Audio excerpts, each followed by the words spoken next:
ನಮಸ್ಕಾರ, ನಾನು ವಿ ಮನೋಹರ್. ಈ ಚಿತ್ರಲೋಕ ಯೂಟ್ಯೂಬ್ ಚಾನಲನ್ನು ಸಬ್ಸ್ಕ್ರೈಬ್ ಮಾಡಿ, ಶೇರ್ ಮಾಡಿ, ಲೈಕ್ ಮಾಡಿ. ಮನೋಹರ್ ಬಳಿ ಲಕ್ಷಾಂತರ ರೂಪಾಯಿ ಬೆಲೆ ಕಾರಿದೆ ಅಂತ. ಎಷ್ಟು ಕಾರಿದೆ ಗೊತ್ತಾ? ನಿಮ್ಮ ವೆಹಿಕಲ್ ಸ್ಟಾರ್ಟ್ ಆಗಿದೆ ಅವಾಗ? ನಾನು ಮ್ಯೂಸಿಕೆಲ್ಲ ಕಡಿಮೆ ಆದಾಗ, ನಾನು ಗಾಂಧಿನಗರದಲ್ಲಿ ಓಡಾಡ್ತಿದ್ದಾಗ ಎಲ್ಲ ಒಂಥರ ಕೇವಲವಾಗಿ ನೋಡ್ತಾಯಿದ್ರು. ನನಗೆ ಒಂಥರ ಸಿಟ್ಟು ಬರ್ತಾಯಿತ್ತಲ್ಲ, ನನ್ನ ಹತ್ರ ಚೌಕಾಸಿ ಮಾಡಿಕೊಂಡು ಎಲ್ಲ ಬಂದವರು ಇವತ್ತು ಇಷ್ಟೊಂದು ಕೇವಲವಾಗಿ ನೋಡ್ತಾರೆ ಅಂತ. ಅದೇ ಟೈಮಲ್ಲಿ ನನಗೆ ಒಂದು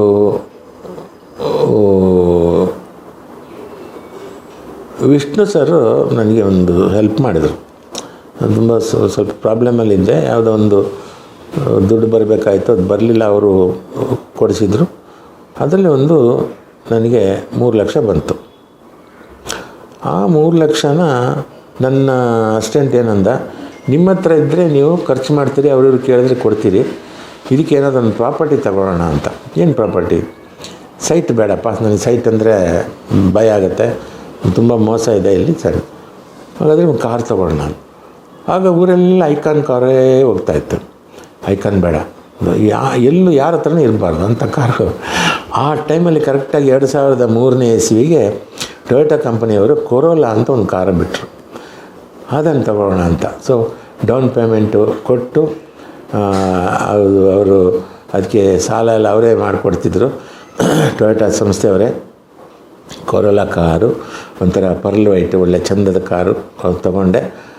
ಅಲ್ಲಿಂದ ಡ್ರೈವ್, ನಂಗೆ ತಮಾಷೆ ಅಂದರೆ, ಅದು ಎದುರುಗಡೆ ಸಾಮಾನ್ಯ ದೇವರ ಮೂರ್ತಿ ಇರ್ತಾರೆ, ಅದು ಒಂದು ಒಂದು ಕೃಷ್ಣಂದು ಮೂರ್ತಿ ಇಷ್ಟುದ್ದದ್ದು ಪರ್ಚೇಸ್ ಮಾಡಿ. ಇಷ್ಟುದ್ದದ್ದು ಯಾಕೆ ಅಂತಂದ, ಅವನು ನಿರಂಜನ್ ಶೆಟ್ಟಿ ಅಂತ ಅವನು ಅದನ್ನು ಇಟ್ಕೊಂಡಿದ್ದ.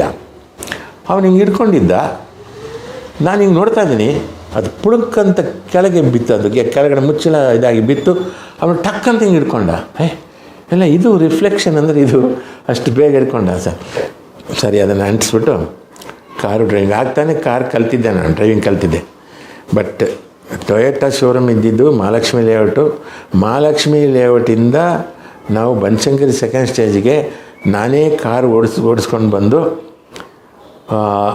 4 ಜನರ ಪ್ರಾಣ ಉಳಿಸಿದ್ದೀನಿ. ಯಾಕಂದರೆ ಇದು ಅಲ್ಲಲ್ಲಿ ಆಫ್ ಆಗೋದು, ನನಗೆ ಭಯದಲ್ಲಿ ಆಫ್ ಆಗ್ತಿತ್ತು.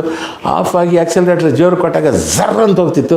ಆಗ ಒಬ್ಬ 2 ವೀಲರ್ನವನು ಅಡ್ಡ ಬಂದವನು ಅಂತ ಕಿರ್ಚಾಡಿ ಹೋಗ್ತಿದ್ದ, ಅವನ ಪ್ರಾಣ ಉಳಿತು. ಹೀಗೆ ಮತ್ತೆ ಚಾಮರಾಜಪೇಟೆಗೆ ಬಂದಾಗ ಇನ್ನೊಬ್ಬ ಅಡ್ಡ ಬಂದ, ನಾನು ಇಲ್ಲಿ ಆಫ್ ಆಯಿತು. ಆಫ್ ಆದ ಮತ್ತೆ ಆಕ್ಸಲರೇಟರ್ ಜರ್ರ್ ಅಂತ ಕಾರು ಒಂಥರ ಜಂಪ್ ಮಾಡಿ ಹೋಯ್ತು. ಅಷ್ಟೊತ್ತಿಗೆ ಇನ್ನೊಬ್ಬ ಸರ್ರಂತ ಬೆಚ್ಚಿ ಬಿದ್ದು ಓಡೋದ, ಅವನ ಪ್ರಾಣ ಉಳಿತು. ಸೊ ಹೀಗೆ ಮನೆಗೆ ಬರೋಷ್ಟರೊಳಗೆ 4 ಜನರ ಪ್ರಾಣ ಉಳಿಸಿದ್ದೀನಿ. ಅಂದರೆ ಅಷ್ಟು ಜನ ತಪ್ಪಿಸ್ಕೊಂಡ್ರು ಅಪಘಾತದಿಂದ. ಹಬ್ಬ ಸದ್ಯ ಯಾರಿಗೂ ಏನೂ ಆಗಲಿಲ್ಲ ಅಂತ ಬಂದು. ಅಲ್ಲಿಂದ ನಂತರ ಮತ್ತೆ ನನ್ನ ಕಾರಲ್ಲಿ ಡ್ರೈವರ್ನ ಬೇರೆ ಡ್ರೈವರ್ ಇಟ್ಕೊಂಡು ಮತ್ತೆ ಸ್ವಲ್ಪ ದಿವಸ ಇದರಲ್ಲಿ ಪ್ರಾಕ್ಟೀಸ್ ಮಾಡಿಕೊಂಡು, ಆಮೇಲೆ ನಾನು ಸ್ವಲ್ಪ ಮಟ್ಟಿಗೆ ತಕ್ಕ ಮಟ್ಟಿಗೆ ಗಾಡಿ ಓಡಿಸ್ತಾ ಇದ್ದೆ. ನಾನು ಗಾಡಿ ಓಡಿಸೋದನ್ನು ಸಾಧುಕ್ಕೆ ಹೋಗಿಲ್ಲ. ಏನು ಮನೋಹರ್ ಈ ಥರ ಗಾಡಿ ಓಡಿಸ್ತೀನಿ ಅಂತ. ಇಲ್ಲ ಸಾಧು, ಕಲಿತಾ ಇದ್ದೇನೆ.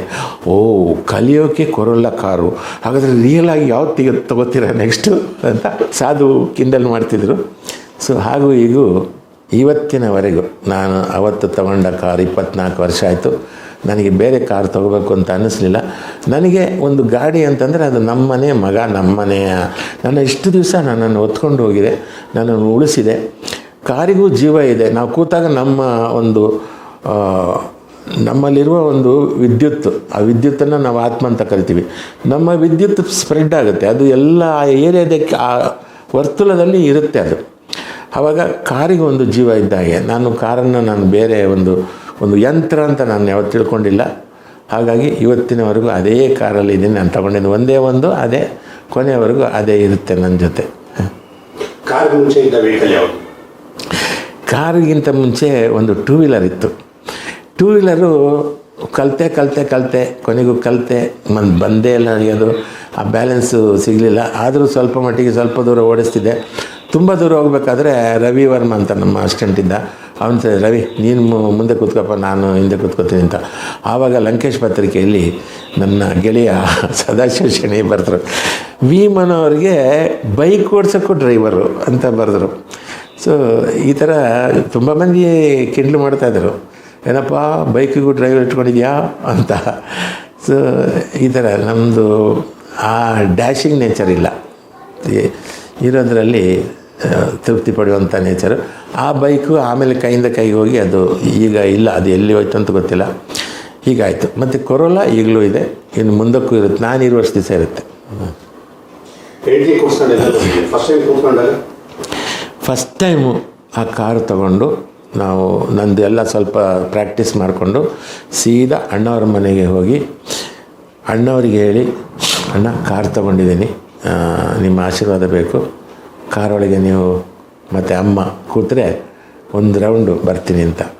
ಅವರು ನಕ್ಬಿಟ್ಟು ಪಾರ್ವತಿ ಅಂತ ಕರೆದು ಪಾರ್ವತಮ್ಮ ಅಣ್ಣವರು ಹಿಂದಿನ ಸೀಟಲ್ಲಿ ಕೂತರು, ನಾನು ಡ್ರೈವ್ ಮಾಡಿಕೊಂಡು ಹಾಗೆ ಅಲ್ಲಿ ವರದಣ್ಣ ಅವ್ರ ಮನೆಗೆ ಹೋಗಿ ಹಾಗೆ ಒಂದು ರೌಂಡ್ ಬಂದು ಮತ್ತು ಸೇಫಾಗಿ ಬಿಟ್ಟಬ್ಬ ಹುಷಾರಾಗಿ. ಆವಾಗ ಟ್ರಾಫಿಕ್ ಇರಲಿಲ್ಲ, ಅಣ್ಣವ್ರ ಮನೆ ಸುತ್ತ, ವರದಣ್ಣ ಮನೆ ಸುತ್ತ, ಅಲ್ಲಿ ಶಿವರಾಜ್ ಕುಮಾರ್ ಅವ್ರ ಮನೆ ಅಲ್ಲೇ ಇತ್ತು, ಏನು ಅಂತ ಟ್ರಾಫಿಕ್ ಇರಲಿಲ್ಲ, ಸೇಫಾಗಿ ಅಲ್ಲಿ ಬಿಟ್ಟೆ.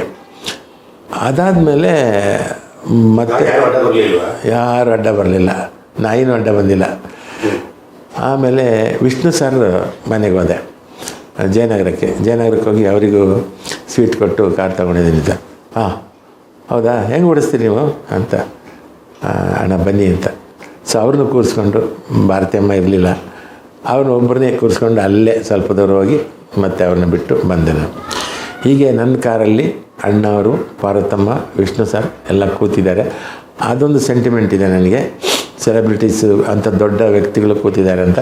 ಹಾಗಾಗಿ ಆ ಕಾರನ್ನು ನಾನು ಅದಾದ ಮೇಲೆ ನಾನು ಲಾಂಗ್ ಡ್ರೈವ್ ಮಾಡಿದ್ದು, ನನ್ನ ಹೆಂಡ್ತಿನ ಕರ್ಕೊಂಡು ಮೂಡುಬಿದ್ರೆ ವೇಣೂರು, ಅಲ್ಲಿ ಕರ್ಕೊಂಡು, ವೇಣೂರ ಅಕ್ಕನ ಮನೆ ಇತ್ತು, ಅಲ್ಲಿ ಕರ್ಕೊಂಡು ಹೋಗಿದ್ದೆ.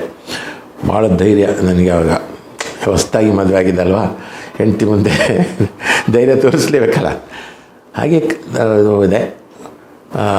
ಅಲ್ಲಿಂದ ನೆಕ್ಸ್ಟು ಗುರುಕಿರಣ್ ಮನೆಗೆ ಹೋಗಬೇಕು ಮಂಗಳೂರಿಗೆ. Bengaluru to Venur road okay, Venur to Mangaluru ರೋಡೇ ಅಲ್ಲ, ಅದು ಕಾರ್ಗಿಲ್ ಥರ ಇತ್ತು, ಎಲ್ಲ ಕಲ್ಲುಗಳು ಎಲ್ಲ. ನಂಗೆ ಗೊತ್ತೇ ಇಲ್ಲ, ಹೋಗ್ತೀನಿ ಗಡ ನಾನು ರೋಡ್ ಸರಿ ಇಲ್ಲ ಅಂತ ನಾನು. ಅದು ರೋಡ್ ಅಷ್ಟೊಂದು ಖರಾಬಾಗಿಲ್ಲ, ಯಾಕೆ ಗಡ ಆಗ್ತದೆ. ಆಮೇಲೆ ಯಾರೋ ಒಬ್ಬರು ಟೂ ವೀಲರ್ ಹೋಗ್ತಾರೆ, ರೀ ಪಂಕ್ಚರ್ ಆಗಿದೆ ರೀ ಕಾರು ಅಂತಂದರು. ಪಂಕ್ಚರಲ್ಲಿ 6 ಕಿಲೋಮೀಟ್ರ್ ಹೋಗಿದ್ದೀನಿ ನಾನು, ಗೊತ್ತೇ ಇಲ್ಲ. ಆಮೇಲೆ ಈಗ ಪಂಕ್ಚರ್ ಹಾಕ್ಸೋದೇ ಇಲ್ಲ, ನನಗೆ ಗೊತ್ತೇ ಇಲ್ಲಲ್ಲ, ಹೊಸ ಅನುಭವ ಇದು. ಆಮೇಲೆ ಅಲ್ಲೊಬ್ಬರು ಹತ್ರ ಕೇಳಿದೆ. ಆಮೇಲೆ ಆವಾಗ ನಿರ್ಜನ ರೋಡು, ಅಕ್ಕಪಕ್ಕ ಒಂಥರ ಕುರ್ಚಿಲ್ ಕಾಡು, ಇದು ರೋಡಲ್ಲಿ ನಂದೊಬ್ಬಂದೇ ಗಾಡಿ, ಯಾರ ಹತ್ರ ಕೇಳೋದು, ಯಾರೋ ಬಟ್ಟ ಯಾವ ಅಂತ ಒಂದು ಸಣ್ಣ ವೆಹಿಕಲಲ್ಲಿ ಬರ್ತಾಯಿದ್ದ. ಅಣ್ಣ ಇದು ಪಂಚರ್ ಆಗಿದೆ ಅನ್ನು. ಹಾಂ, ಅಲ್ಲೊಂದು ಸ್ವಲ್ಪ 1 ಕಿಲೋಮೀಟ್ರ್ ಹೋಗಿ ಅಲ್ಲೊಂದು ಅಂಗಡಿ ಇದೆ, ಅಲ್ಲಿ ಪಂಚರ್ ಆಗ್ತಾರೆ ಅಂತ. ಹಾಗೆ ಮತ್ತೆ ಅದೇ ಟಕ ಅಂತ ಹೋದೆ, ಕುದುರೆ ಥರ ಟಂಗ್ ಅಂತ ಕುಣ್ಕೊಂಡು ಹೋಗ್ತಾಯಿತ್ತು. ಪಕ್ಕದಲ್ಲಿ ಹೆಂಡ್ತಿ, ಅವಳಿಗೆ ವಸ್ತು ಇದು, ಅವಳಿಗೆ ಗೊತ್ತಿಲ್ಲ, ಅರ್ಥ ಆಗಲಿಲ್ಲ ಅದು ಏನು ಅಂತ, ಇದು ಪಂಚರ್ ಆದರೆ ಹೀಗೆ ಹೋಗೋದು ಅಂತ ಅವಳು. ಆಮೇಲೆ ಅಲ್ಲಿ ಅಂಗಡಿಯವ್ರ ಹತ್ರ ಕೇಳಿದೆ, ಪಂಚರ್ ಆಗಿದೆ ಅಂತ. ಹಾಂ ಆಯ್ತು ಇರಲಿ, ಒಬ್ಬರನ್ನ ಕರೆಸಿ ಅವರು ಟೈರೆಲ್ಲ ತೆಗೆದು ಇದೆಲ್ಲ ಮಾಡಿದ್ರು. ಆ್ಯಕ್ಚುಲಿ ಅದು ಕಲ್ತ್ರೆ ನಾನು ಮಾಡ್ಬೋದು, ಯಾರೂ ಮಾಡ್ಬೋದು, ನೀವು ಮಾಡ್ಬೋದು, ಬಟ್ ನಮ್ಗೆ ಗೊತ್ತಿಲ್ವಲ್ಲ ವಸ್ತು ಅನುಭವಗಳೆಲ್ಲ. ಅವರು ಪಂಕ್ಚರ್ ಹಾಕಿ ಕೊಟ್ಟರು. ಆಮೇಲೆ ಆ ಸ್ಟೆಪ್ನಿ, ಅದಕ್ಕೆ ಇನ್ನೂ ಗಾಳಿ ಹಾಕಲಿಲ್ಲ, ಪಂಕ್ಚರ್ ಹಾಕಿಲ್ಲ, ಹೊಸ ಸ್ಟೆಪ್ನಿ ಹಾಕಿ ಕೊಟ್ಟರು. ಮತ್ತೆ ಸೀದಾ ತಗೊಂಡೋಗಿ ಮಂಗಳೂರಿಗೆ ಹೋಗಿ ಗುರುಕಿರಣ್ ಅವ್ರ ಮನೆ ಮುಂದೆ ನಿಲ್ಲಿಸ್ಬಿಟ್ಟು ಅವ್ರ ತಮ್ಮ ಶಿವಶರಣ ಹತ್ರ ಹಿಂಗೆ ಆಯ್ತಪ್ಪ ಅಂತ ಅವರು ಆಮೇಲೆ ಪಂಕ್ಚರ್ ಹಾಕಿಸಿ ಕೊಟ್ಟರು.